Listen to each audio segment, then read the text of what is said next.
Hey folks, Mark with MD Custom Fly Rods here. I'm going to do a little bit more in-depth on reels. Ugh. It is a sticky situation with some people. You talk to some people, they will say, only go with a high-end, high-quality reel. I'm not of that boat. As I said, I've gotten and I've used several of the inexpensive Reddingtons. They're great. They've never let me down. Like this Reddington crosswater, I've bought and for people on some of my beginning rods, I've sold them just for what I've paid for them. I bought them off of Amazon. I'm not doing any markup. I just sell them for exactly what Amazon sells them for. They're good. They're reliable.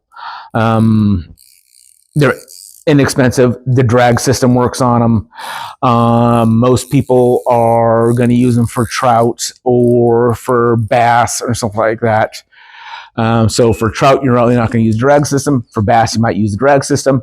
The drag system is reliable. They're not the heaviest, dutiest reel out there. It will get you started. They work.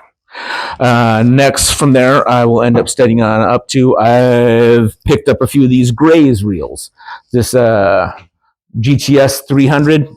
It's been, once again, it's a step up from the Reddington. It's as opposed to a composite reel. Once again, it's a not milled, but a cast aluminum and then polished on out. They run right in that $60, $65 range. Once again, I'm more about on the drag system. The drag system on these they're fairly decent. I'll pull this one real quick. That kind of set on up. The only thing I don't like about these is on these detents. Not great. I kind of have the tendency to go with the Reddington a little bit, and also because of that right there. So maybe scrap exactly what I just said. They're not bad. You're not going to be disappointed with the way it functions, but just some of the little items like the possibly losing the thing that holds it all together would be a downside. Now, I have got this, and I've got several of these. I haven't sent them out with anybody other than my dad, so that says anything. I got it for dad. Is this Max and Talon? It's a Talon 1. It's a nice little small reel. This is essentially it's a 3-weight reel. I got it when I built my dad for his 80th birthday. I made him a nice custom rod, custom box, nice little heirloom quality rod. He needs to use it more. He's kind of a little bit afraid to because he doesn't want to break it, but it's like, Dad, use it. That's what it's for.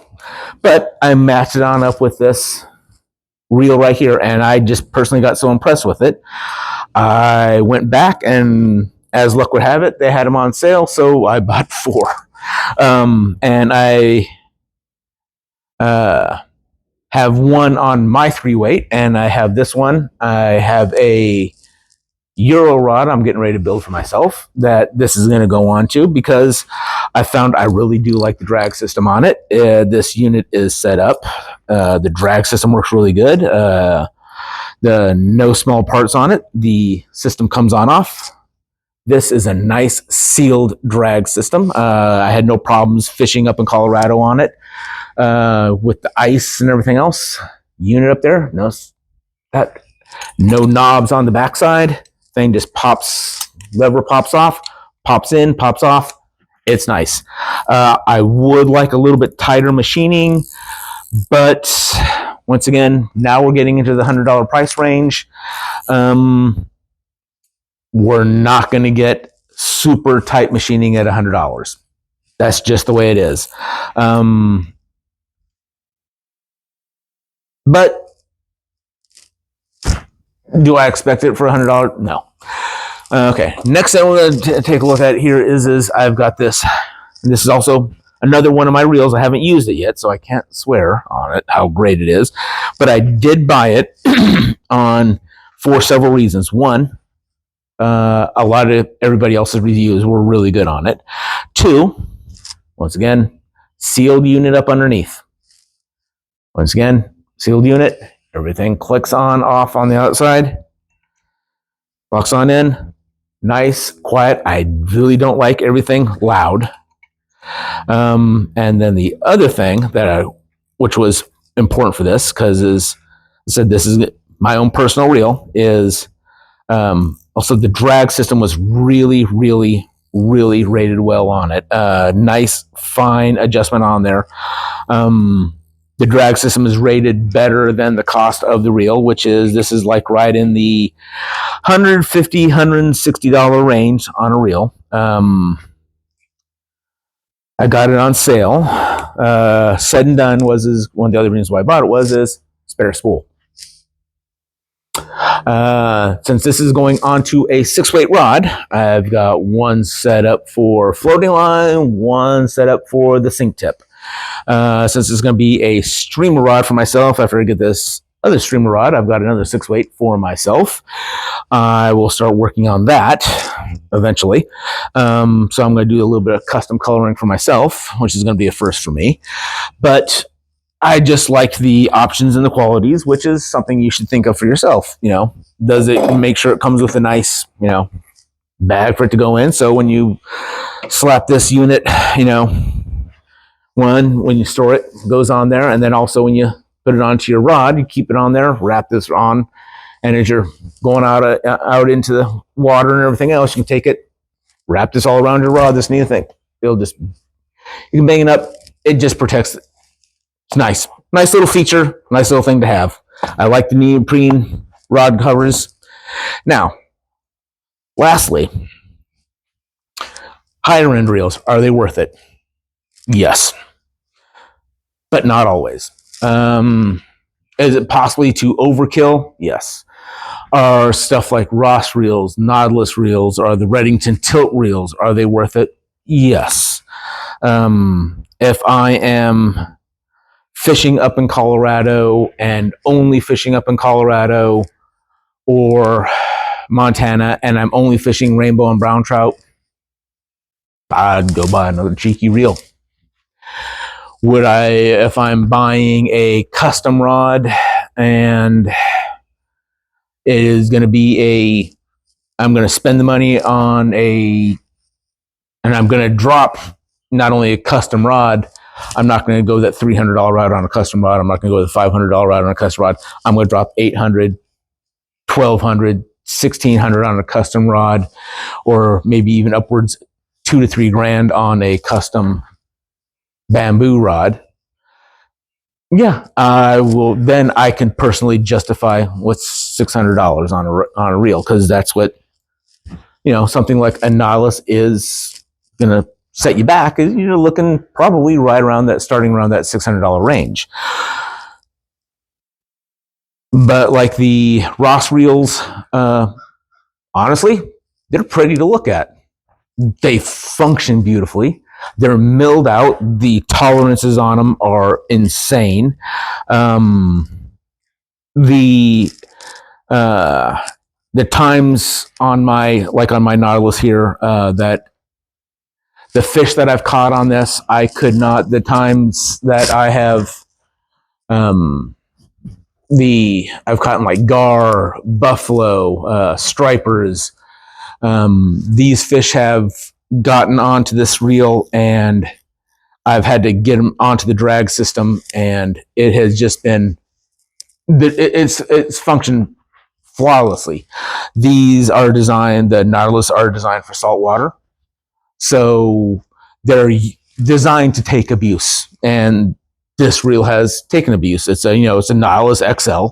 They're made out of Miami, which is why I got it, because the Arkansas River, which I fish, is partially, there is salt content in it. Not much, but it is a lot of sand. It gets sand. It gets grit. It gets beat the F up. And I do keep the rod cover on it while I'm going in and out and everything else. It just gets beat up. It takes the abuse. If I had to do it again, I would. And not to say somebody who might be fishing a single species and all that, you're going to have to make that decision on your own. Is it worth the money for where you're fishing? It may be. You may be telling me I'm a complete piece of crap, that I don't know. And you are right. I do not know your exact situation. I'm giving you my 2 cents worth, or I may be giving you my 10 cents worth on a 5-cent conversation. So, once again, reels are a very personal conversation with fly fishermen. So, you need to decide on what you need to do, on what you want.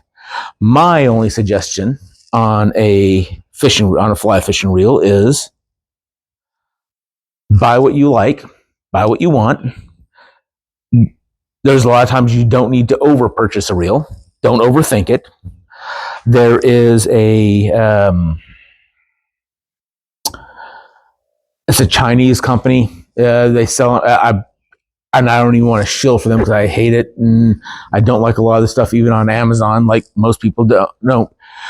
But it's like a $60 or a $50 reel. It's like a max catch or something like that. And several of the guys in my veterans group have them. I've fished with it. It is a damn good reel for the money. It's as good as that cheeky reel. And I possibly would have gone with it, but I just can't get the spare spools for it. Or it's Pixin Fun or something. It's some weird, cheesy Chinese named reel. If you go onto Amazon, I think it probably has the most and best reviews of a fly reel that they sell on Amazon. It is what it is. So, not as though I'd take a lot of Amazon reviews for fly fishing or any fishing equipment, but it is there. But that is a quick rundown on reels, very quick, because we could sit down and have